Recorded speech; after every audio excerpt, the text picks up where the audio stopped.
News 28 मराठीमध्ये आपले स्वागत आहे। आजच्या मोठ्या बातम्यांबद्दल बोलूया। शनीपेठ पोलिसांची धडक कारवाई, देशी बनावटीचे पिस्तूल व 2 जिवंत काडतुसे जप्त। अवैध अग्निशस्त्र बाळगणाऱ्या इसमास अटक, आरोपीविरुद्ध आर्म्स ऍक्टसह महाराष्ट्र पोलीस अधिनियमांतर्गत गुन्हा दाखल। जळगाव जिल्ह्यात अवैधरित्या घातक शस्त्रे व अग्निशस्त्रे बाळगणाऱ्या व्यक्तींविरुद्ध प्रभावी कायदेशीर कारवाई करण्याच्या सूचना पोलीस अधीक्षक श्री श्रीकांत धिवरे यांनी जिल्ह्यातील सर्व पोलीस ठाण्यांच्या प्रभारी अधिकाऱ्यांना दिल्या आहेत।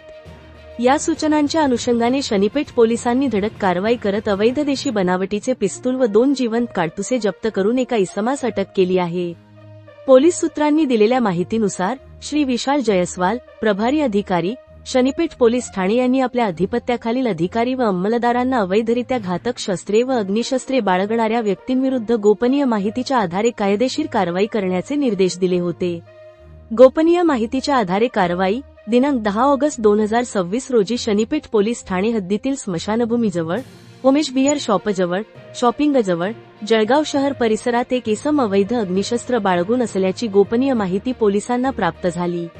माहितीची पडताळणी करून कारवाई करण्यासाठी शनीपेठ पोलिसांचे पथक तत्काळ घटनास्थळी रवाना झाले। पोलिसांनी संशयित इसमास ताब्यात घेत त्याची झडती घेतली असता त्याच्याकडे देशी बनावटीचे 1 पिस्तूल व 2 जिवंत काडतुसे आढळून आली। पोलिसांनी सदर शस्त्रसाठा जप्त करून आरोपी प्रकाश तोळकर, राहणार खेडी, तालुका जळगाव, हमुसाई सिटी, जळगाव यास अटक केली। आर्म्स ऍक्टनुसार गुन्हा दाखल। या प्रकरणी शनीपेठ पोलीस ठाण्यात गुन्हा रजिस्टर क्रमांक 172/2026 नुसार आर्म्स ऍक्ट कलम 3/25(1)(b)(a) तसेच महाराष्ट्र पोलीस अधिनियम कलम 135 अन्वये गुन्हा दाखल करण्यात आला आहे। जप्त करण्यात आलेल्या अग्निशस्त्राचा वापर कोणत्या कारणासाठी करण्यात येणार होता, तसेच आरोपीकडे हे शस्त्र व जिवंत काडतुसे कोठून आले, याबाबत पोलिसांकडून पुढील तपास करण्यात येत आहे। पोलीस पथकाची उल्लेखनीय कामगिरी। ही कारवाई पोलीस अधीक्षक श्री श्रीकांत धिवरे, अपर पोलीस अधीक्षक श्री संदीप गावित तसेच उपविभागीय पोलीस अधिकारी श्री नितीन गणपुळे यांच्या मार्गदर्शनाखाली करण्यात आली।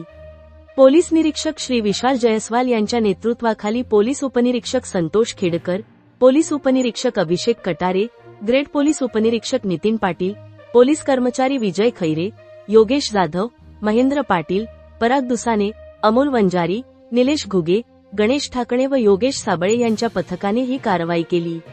अवैध अग्निशस्त्र बाळगणाऱ्यांविरुद्ध शनीपेठ पोलिसांनी केलेली ही कारवाई महत्त्वपूर्ण मानली जात असून परिसरातील गुन्हेगारी प्रवृत्तींना आळा घालण्यासाठी पोलिसांकडून अशा प्रकारच्या कारवाया यापुढेही सुरू राहणार असल्याचे स्पष्ट झाले आहे।